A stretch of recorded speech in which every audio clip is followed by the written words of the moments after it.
दोस्तों आगे आप देखेंगे एक तरफ कांग्रेस नेता आलोक शर्मा है तो दूसरी तरफ बीजेपी के साथ गोदी मीडिया है। लेकिन अकेले होने के बावजूद भी आलोक शर्मा ने गोदी एंकर और बीजेपी प्रवक्ता दोनों को अपने अंदाज में शानदार धुलाई करते हुए उन्हें नानी याद दिला दी। तीसरी बार मोदी सरकार पर हो रही आज की डिबेट में अंजना ओम कश्यप विपक्ष पर ही जाति कार्ड खेलने का आरोप लगाती रही और पंडित नेहरू तक पहुँच गयी। दोस्तों डिबेट के आखिर में तो आलोक शर्मा और गोदी एंकर में 1-to-1 फाइट हो गयी, जिसके परिणाम में आलोक शर्मा ने मैडम अंजना की अच्छी खासी धुलाई कर दी। चलिए आपको आगे की डिबेट दिखाते हैं। वीडियो अगर पसंद आए तो वीडियो को एक लाइक जरूर कर दीजिएगा। प्रोपेगेंडा कर रहे हैं मोदी के हेट्रेड में, उनके खिलाफ नफरत की वजह से, नफरत के बाजार में मोहब्बत की दुकान खोलने की बात करते हैं राहुल गांधी। वो कह रहे हैं कि दरअसल आप नफरत फैला रहे हैं मोदी के खिलाफ। चुप रहना भाई, बंद करना, तेरा बकवास बंद कर अभी। देखिए मोदी जी के तमाम भाषण किस तरह के रहे हैं। मोदी जी तो ये कहते थे कि 2014 से पहले जो इस देश में जन्म लेता है उसको शर्म आती है कि उसने हिंदुस्तान के अंदर जन्म क्यों ले लिया।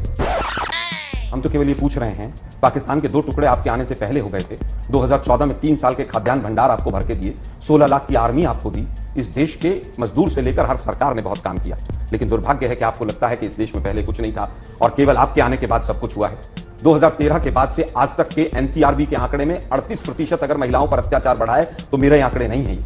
अगर 700 किसानों की डेथ हुई है, आप डिनाई करते हैं, तो किसान भाई सुने कि आपकी जो जिस तरह से आपकी मृत्यु हुई, आत्महत्या हुई और तमाम चीजें हुई यहां पर बॉर्डर पर, उसको भाजपा मानने को भी तैयार नहीं है। आप बताइए ना कौन सा आंकड़ा है, मैं आपको चैलेंज करता हूं। 3 आंकड़े बताइए, चाहे वो महंगाई का हो, चाहे महिला अत्याचार का हो और चाहे भ्रष्टाचार का हो।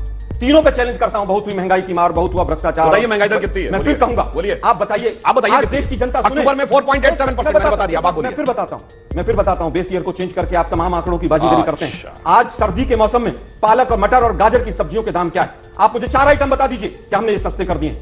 पेट्रोल और डीजल से लेकर गैस के सिलेंडर से लेकर, आपने 4 राज्यों में अभी चुनाव हुए, आपने कहा 450 और 500 रुपए में सिलेंडर देंगे और उसके बाद तुरंत आप मुकर गए। क्या ये सच नहीं है? 1 महीना हो गया राजस्थान की सरकार को मंत्री नहीं मिले। क्या गंगानगर में पेट्रोल और डीजल सस्ता हो गया होगा? शायद मुझे लगता है। आप केवल और केवल चुनाव लड़ते हैं। चुनाव के अलावा आपको गवर्नेंस से कोई मतलब नहीं है। आप GYAN का भी फुल फॉर्म बताया है अपनी तरफ से। इससे पहले भी 4 जातियों की बात पीएम कर चुके हैं आलोक शर्मा जी। पीएम कहते हैं कि महिलाएं, युवा, किसान और गरीब वो जातियां हैं। आप कह रहे हैं ये जाति की पॉलिटिक्स कर रहे हैं, जबकि जाति जनगणना का आप लोग ट्रम्पेट बजाए जा रहे हैं हर जगह। बीते दिन भी राहुल गांधी एक तरफ नफरत की बाजार में मोहब्बत की दुकान, दूसरी तरफ जाति जनगणना। जाति के आधार पर ही वोट मिल सकते हैं, ये इंडिया गठबंधन को समझ में आ रहा है। इसीलिए आप लोग चुनाव के एन पहले जाति जनगणना पर इतना जोर दे रहे हैं। दोनों चीजें कही, जाति भी कहा और धर्म भी कहा मैंने। और जिस तरह से 8-8 जातियों के लोगों को फोटो लगाकर और लोगों को कहा गया कि ये भी मुख्यमंत्री हो सकता है, ये भी मुख्यमंत्री हो सकता है। पहले देश के प्रधानमंत्री हैं जिन्होंने अपनी जाति बताई होगी। पहले देश के प्रधानमंत्री हैं जिन्होंने अपने मंत्रिमंडल के मंत्रियों की जातियां बताई होंगी। पहली सरकार है जो ये कहती है कि हमने दलित राष्ट्रपति बना दिए, आदिवासी बना दिए, फलाने बना दिए, ढिकड़े बना दिए। ये पहली सरकार है। तो जाति के नाम पर कौन वोट मांगता है वो पूरा देश जानता है। हम जो जातिगत जनगणना की बात कर रहे हैं उसके लिए तमाम बीजेपी के घटक दल भी कह रहे हैं कि होनी चाहिए और 2011 में हुई भी। और 2011 के आंकड़े ये दबाकर बैठे हुए। अब आंकड़ों की बात कर लेते हैं। सुधांशु भाई ने कही, मैं सुधांशु भाई को चैलेंज करता हूं, मुझे अभी कोई भी वेबसाइट बता दें जिस पर ये लिखा हो कि प्रधानमंत्री आवास योजना में 4 करोड़ मकान दिए गए। मुझे कहीं पर भी दिखा दें वो 4 करोड़ का आंकड़ा। मेरे पास जो आंकड़ा है वो आंकड़ा मैंने बताया 75.51 लाख मकान बने हैं और उसमें से ऑक्यूपाइड है 71.39 लाख। 4 करोड़ का आंकड़ा कहां से आया मुझे बता दीजिएगा। जल जीवन मिशन आवास योजना में 4 करोड़ एक करके लेते हैं। बिल्कुल। तो फिर बताइए कौन सी वेबसाइट पर आज तक के दर्शक भी देखेंगे। सुनिए, आए बाएं बोलने से काम नहीं चलता है। सदन के पटल पर वित्त मंत्री ने बोला है लाइए विशेषाधिकार हनन प्रस्ताव। फ्लोर ऑफ द हाउस पे फाइनेंस मिनिस्टर का दिया गया बयान पर ये विशेष आपने सरेंडर कर दिया ना। नहीं मैंने नहीं किया।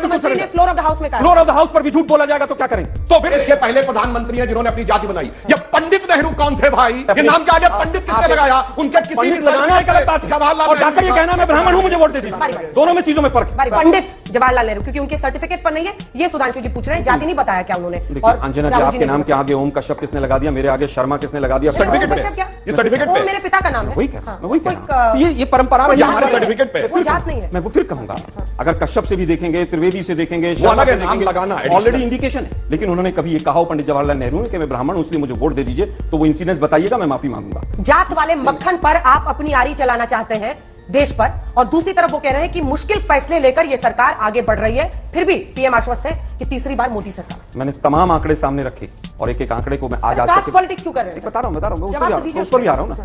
मोदी जी धर्म की पॉलिटिक्स क्यों करते हैं या कोई जाति की पॉलिटिक्स पूछा मैंने उनसे। फिर कहूंगा, मैं उसका भी उत्तर दूंगा। मैंने आपको बहुत क्लैरिफाई कर दिया कि हम आज जाति की जनगणना की क्यों मांग कर रहे हैं कि सोशल अपलिफ्टमेंट हो। लेकिन अगर कोई मक्खन पर लकीर खींचता है तो उस सरकार का नाम है मोदी सरकार। वो केवल और केवल जब विपक्ष में होती है तो कहती है कि लव लेटर नहीं लिखने चाहिए और फिर बिना बुलाए वहां पर पहुंच जाते हैं।